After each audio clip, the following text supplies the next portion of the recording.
New United States tariff rates have taken effect for dozens of countries, including South Africa. The countries have not yet reached a trade deal with the US. The rates have been set at 30% for South Africa.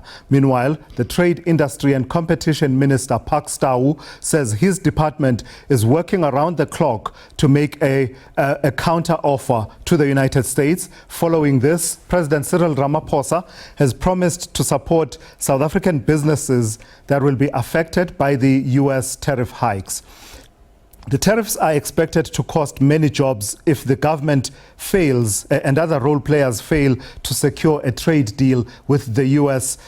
More on this now. Let's speak to Mikatekiso Kubayi, who is senior researcher at the Institute for Global Dialogue and also associated with Unisa and Research Fellow at the Institute for Pan-African Thought and Conversation. So let's get started. Good afternoon and thank you for joining us, Mikatekiso. So your overall reflections, there was this period when these tariffs were not in application, announced in April, then there was an allowance for negotiation. What went wrong here? Why were we not able to get a deal over the line?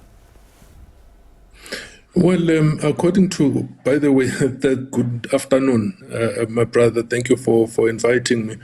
According to the Department of Trade and Industry and Competition, they've been waiting, since the US-Africa summit in Angola for the US to provide, this template, on new trade arrangements with Africa, and it hasn't been forthcoming since.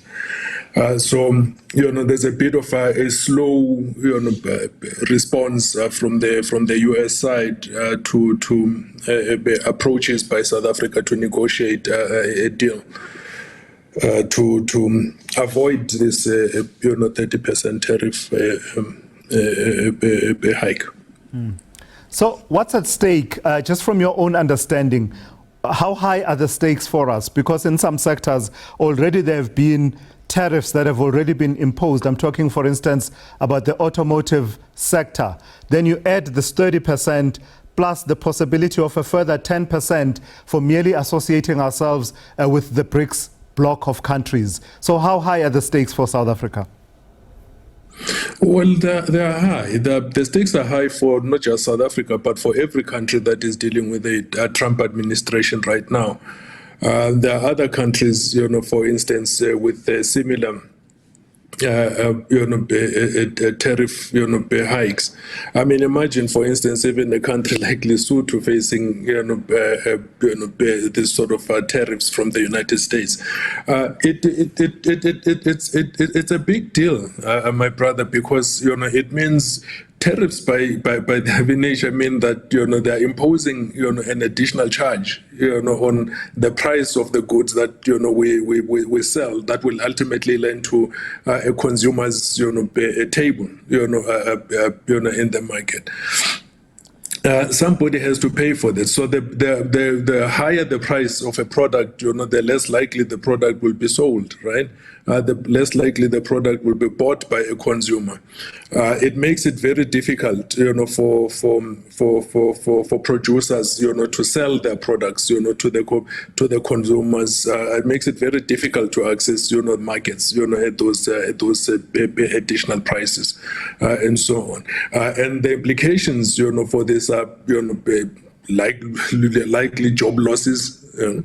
If you can't produce, if you can't sell, then you can't produce. You have to minimize your costs, and the whole range, of other implications, down the line from that.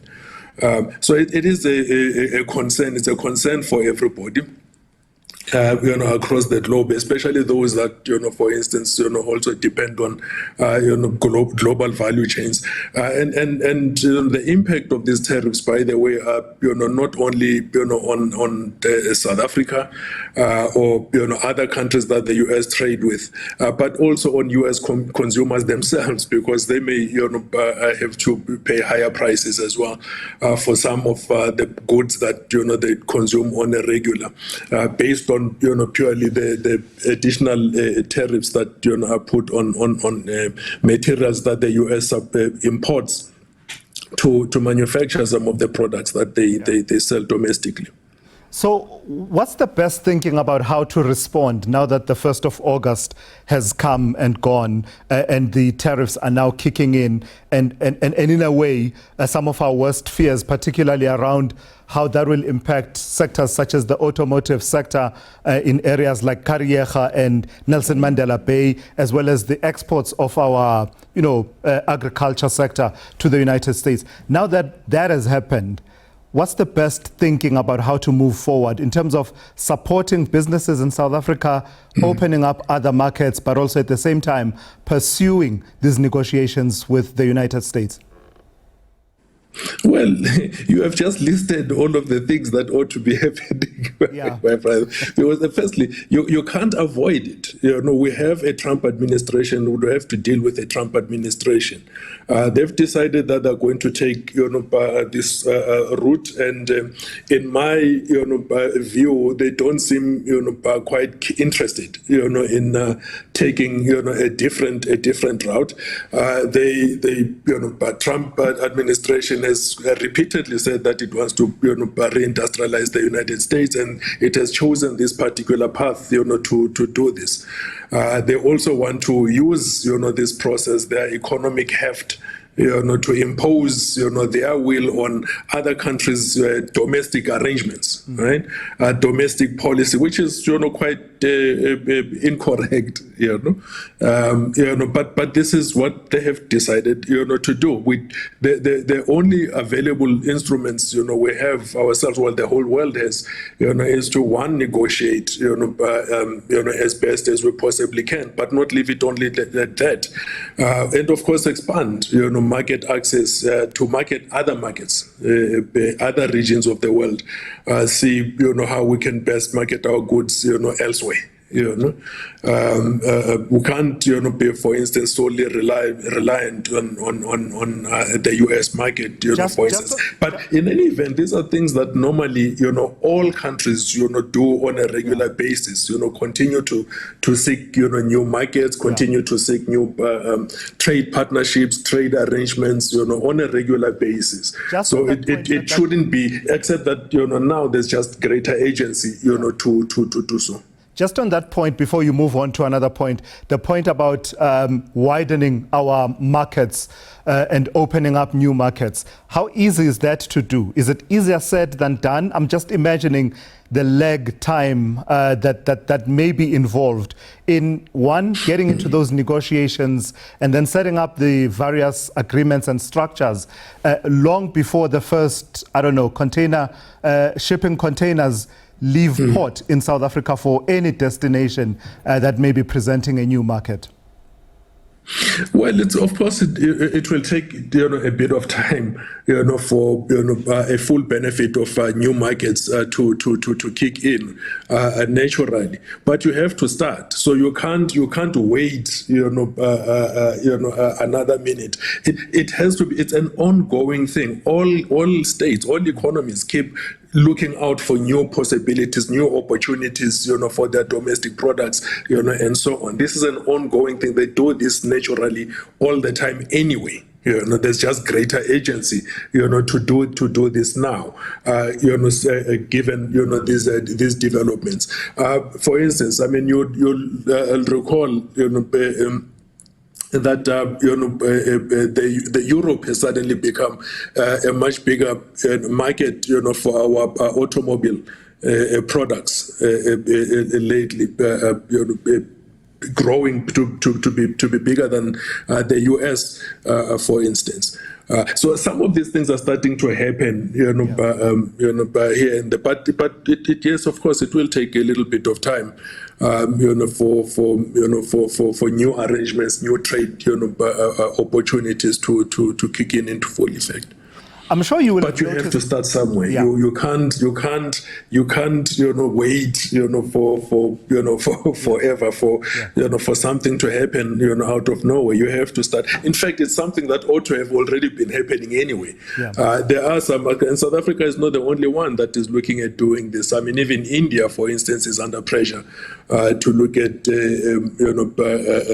something to do.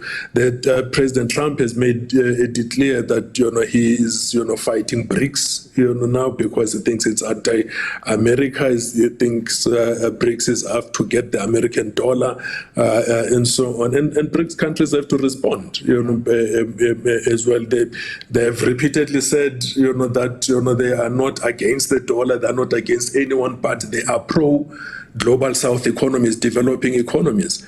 And they have every right, to trade with one another in a currency or a system, that they see fit. They shouldn't necessarily have a third party, coming in to intervene in their affairs, for instance. Yeah. So South Africa is not the only one, on this boat. Europe is also, seeing itself having to negotiate, a deal with the Trump administration.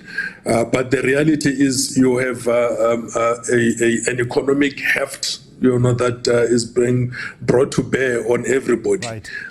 And power, is being dictated, on everybody to get for the Trump administration what it seeks. All right, let's leave it there for this afternoon. You actually preempted what would have been my last question to you about the other factors that have been put on the table as being, exacerbating our fate. But the way you've outlined it, the way that these tariffs are being applied across countries that don't necessarily have the common features that are often raised by critics, I think you've answered that very well. Mikatekiso Kubayi is a senior researcher at the Institute for Global Dialogue.